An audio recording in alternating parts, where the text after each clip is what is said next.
what's up guys? So once again welcome back to MB Techno. So guys, this is the part 2 of in the Indian Contract Act 1872. So basically हमने देख चुका basically contract क्या होता है, agreement क्या होता है, offer क्या था, एक्सेप्टेंस क्या था, कंसिडरेशन क्या था एंड एनफोर्सेबल बाय लॉ क्या था। ठीक है, अब इसमें बेसिकली हमें देखना है कि भाई एसेंशियल रिक्वायरमेंट, अगर कोई भी वैलिड कॉन्ट्रैक्ट होता है, ठीक है, उसके लिए कौन कौन सी चीज़ों की रिक्वायरमेंट होती है। आपके सब कोई भी आप किसी से डील करने जाते हो तो वहाँ पर कौन कौन सी चीज़ों की रिक्वायरमेंट होती है। As a normal, as per law वो सब चीज़ें वहाँ पर होनी चाहिए, then only it will be consider as a contract. ठीक है, तो सबसे पहली चीज़ देखते हैं ऑफर एंड एक्सेप्टेंस। भाई ऑफर एंड एक्सेप्टेंस होगा तभी तो कॉन्ट्रैक्ट एग्रीमेंट बनेगा, फिर ही उसके बाद का प्रोसेस चालू होगा। ठीक है, तो वहाँ पर ऑफर एंड एक्सेप्टेंस होना चाहिए सबसे पहला। ठीक है, ऑफर एंड एक्सेप्टेंस होना चाहिए। दूसरा, free consent of the both party. देखो वहाँ पर कैसा ना कोई कंडीशन मत लगाना चाहिए, वो फ्री फॉर्म कंसेंट होना चाहिए। भाई मुझे कोई प्रॉब्लम नहीं है, तुझे भी कुछ प्रॉब्लम नहीं होनी चाहिए। ठीक है, the offer and acceptance has to be free consent होना चाहिए। ठीक है,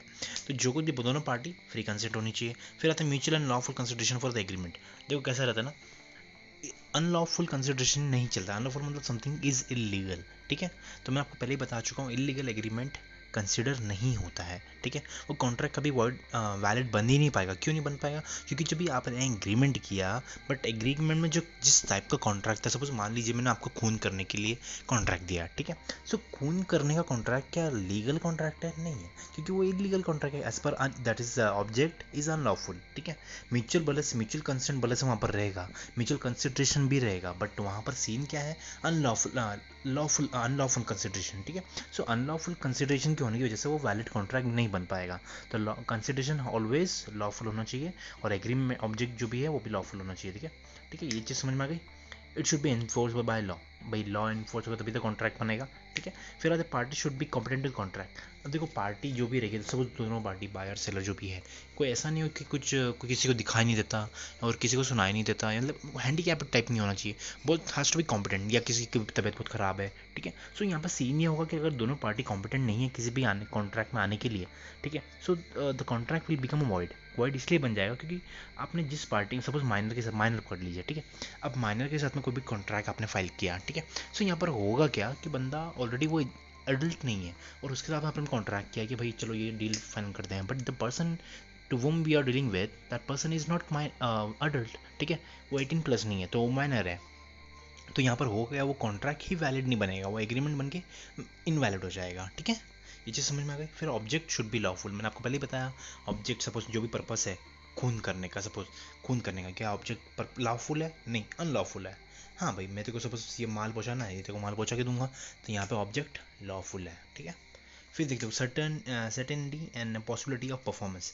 तो कैसा रहता है, कुछ भी एक सर्टेन अमाउंट होना चाहिए। सपोज मान लीजिए कंसिडरेशन, तेरा ये काम कराने का इतना पैसा लूँगा, इतना ये सब कुछ होगा। ठीक है, ये चीज़ समझ में आ गई। फिर क्या बोलते हैं, पॉसिबिलिटीज ऑफ द परफॉर्मेंस। ऐसा नहीं है, देखो कैसा बोलते हैं, आपने कॉन्ट्रैक्ट कर लिया, भले से वो कॉन्ट्रैक्ट लीगली लॉफुल हो, बट अब मान लीजिए किसी ने आपको कॉन्ट्रैक्ट दिया कि भाई तू ज़मीन खोद के मुझे वहाँ से सोना निकाल के दे, तो क्या ये कॉन्ट्रैक्ट पॉसिबिलिटीज़ बनती है? क्या गारंटी कि उस ज़मीन के नीचे सोना है? क्या गारंटी? ठीक है, सो वहाँ पर सीन ये होगा कि यहाँ पे पॉसिबिलिटीज़ आर रेयर, मतलब 10% या 5%, 1% डिपेंड्स। ठीक है, सो निकल गया तो लक हो गया, बट यहाँ पर पॉसिबिलिटीज़ नहीं है। किसी ने आपको बोला भाई मेरे लिए चांद से तारा तोड़ के ला, तो क्या पॉसिबिलिटी है? पॉसिबल ही नहीं है बॉस।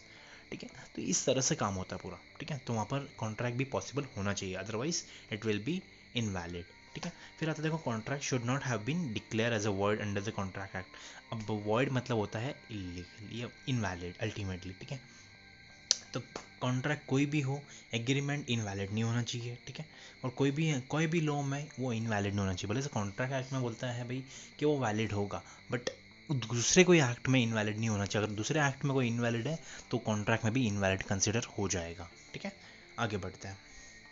फिर देखते हैं ऑफर क्या। देखो ऑफर कैन बी एक्सप्रेस और implied.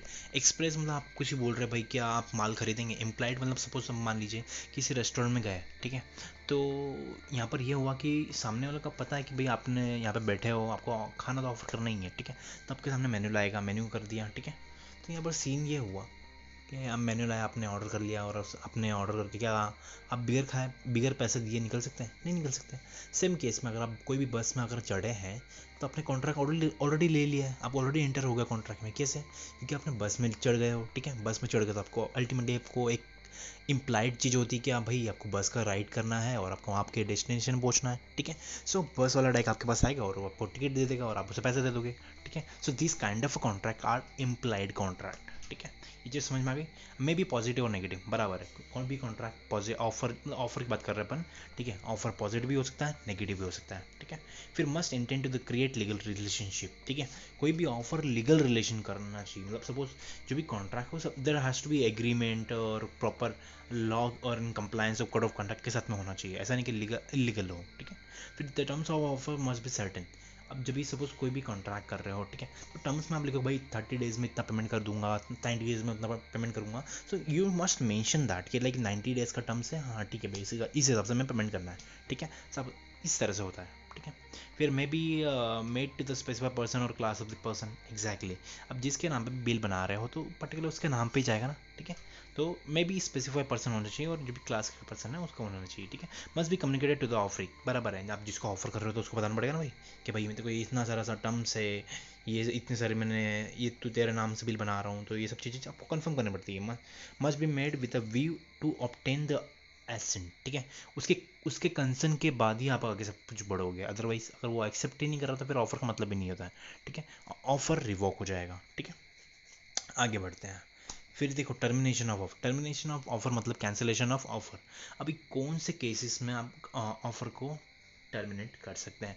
Bye notice of revocation, आपको ऑफर नहीं पसंद आया था, आप नोटिस दे दोगे। फिर the lapse of time, suppose मान लीजिए आपको ऑफर दिया गया था कि 30 महीने में ये ऑफर एक्सेप्ट करना है, तीन महीने में आपको ऑफर एक्सेप्ट करना है, और आपके 3 महीने खत्म हो गए, आपने ऑफर एक्सेप्ट नहीं किया और वो खत्म हो गया, टर्मिनेशन ऑफ ऑफर ऑलरेडी खत्म हो गया। फिर यहाँ पे क्या हुआ? Failure of the acceptance to fulfil the condition.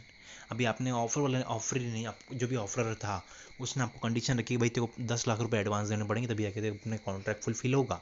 तो आपने बोला भाई मेरे को तो नहीं करना, तो मैंने कंप्लाइंस किया ही नहीं, मेरे को करना ही नहीं, 10 लाख रुपए नहीं देना तो क्या करना है। तो यहाँ पर हुआ क्या कि भाई कंडीशन नहीं सेटलमेंट हो पाई, तो जिसकी वजह से ऑफर कोलैप्स हो गया, ठीक है।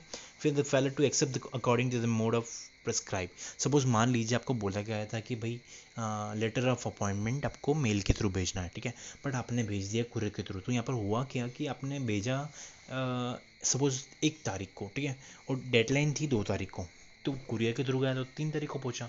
तो हुआ क्या कि आपकी ऑफर तो टर्मिनेट होगी because you send through mail, वहाँ पर टाइमिंग मैटर करता है, एंड जो मोड ऑफ आपने भेजा वो भी गलत था, जिसकी वजह से आपका ऑफर टर्मिनेट हो गया।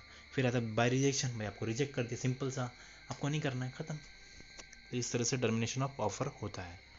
आगे बढ़ते हैं। Essential of a valid exception. अब जब भी कोई भी ऑफर को एक्सेप्ट करोगे तो वहाँ पर कौन कौन से एसेंशियल चीज़ें होनी चाहिए, ठीक है। फिर accept must be absolute and unconditional. देखो आप जब भी कोई एक्सेप्ट करोगे, सपोज ऐसा बोलेगा, अभी मान लीजिए आपने कोई शादी का प्रपोजल एक्सेप्ट किया, ठीक है, तो आप उसको ये नहीं बोलोगे भाई मैं तो शादी, अगर मैं एक ही शर्त पर शादी करूँगा तो जब मुझे तू 50 लाख रुपये देगी तब, ठीक है। तो ये यहाँ पर एक्सेप्ट तो कर रहे हो, बट यहाँ पे क्या कर रहे हो आप? कंडीशन दे रहे हो, इफ़ यू पे मी 50 लाख रुपीज़, ठीक है। सो इस टाइप के कॉन्ट्रैक्ट नहीं एक्सेप्ट होते हैं, इस टाइप के एग्रीमेंट ही वैलिड नहीं होते हैं, ठीक है। सो वहाँ पर वो इनवैलिड हो जाएगा, तो कोई भी कंडीशनल नहीं होना चाहिए। Offer acceptance must be unconditional, ठीक है। ये चीज़ समझ आ गई। Acceptance by the usual mode as a desire by the offer. Suppose आपको ऑफर बोलता है कि भाई मुझे मेल के थ्रू मुझे रिप्लाई कर, ठीक है, तेरा हाँ है या ना है, तो तुम्हें किसने बोला कुरियर करने के लिए, तुम्हें किसने बोला उसे कॉल करने के लिए, तो what he is telling you, just mail us if you are okay with that, ठीक है। तो वहाँ पर ऑफ एक्सेप्टेंस रिवॉक हो जाता है। बट अल्टीमेटली क्या बोलते हैं कि आपको जिस वे में बोला गया है उसी वे में आपको भेजना है, ऐसा नहीं आपको वो बोल रहा है फ़ोन पे और आप भेज रहे हो कुरियर से, तो वहाँ पर ऑफ़र रिवॉक हो जाता है और एक्सेप्टेंस भी वो एग्री नहीं होता है, ठीक है। तो यहाँ पर आपको क्या करना है, एक एसेंशियल में ये सब चीज़ें आ जाती हैं, ठीक है। फिर एक्सेप्टेंस में भी एक्सप्रेस और इम्प्लाइड। आप एक्सप्रेस बोल हाँ भाई मेरा ओके है, इम्प्लाइड मतलब सामने वाला समझ जाएगा। एक्सेप्टेंस कैसे होता था? सपोज मान लीजिए आपने मेन्यू देखा, ठीक है, मेन्यू मैंने आपने बोला वेटर को भाई ये फूड मुझे ला के दे, ठीक है। सो अब उसके बाद आपको पूछोगे नहीं हो कि भाई मेरा, उसके बाद उसको पूछोगे नहीं आप, ठीक है। आपने जो सिर्फ जिस पे उंगली रखी वो फूड आपको ला के दे देगा, ठीक है। तो यहाँ पर ये एक्सेप्टेंस क्या हुआ कि आपने आपको ऑफर किया गया मेनू, ठीक है, और आपने एक्सेप्ट नहीं किया, क्या आपने कोई प्रोडक्ट चूज़ कर लिया है, वो दैट इज़ एक्सेप्टेंस, ठीक है। सो आपने उंगली रख दी, उसको बोला या कुछ भी बोला, ये देखो ये वाला आइटम मुझे ला के दो, ठीक है। तो वो पूछेगा नहीं कि भाई सर ये लाओ ना, हाँ ठीक है। तो यहाँ पर हो क्या रहा है बेसिकली, दैट्स इम्प्लाइड, ठीक है। तो सेम बस वाले केस में भी सेम था, ठीक है।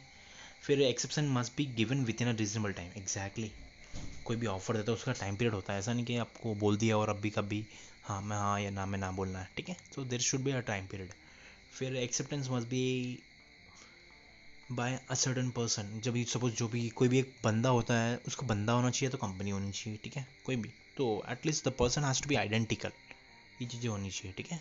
तो ये सब चीज़ें एसेंशियल आती है वैलिड एक्सेप्टेंस में, ठीक है।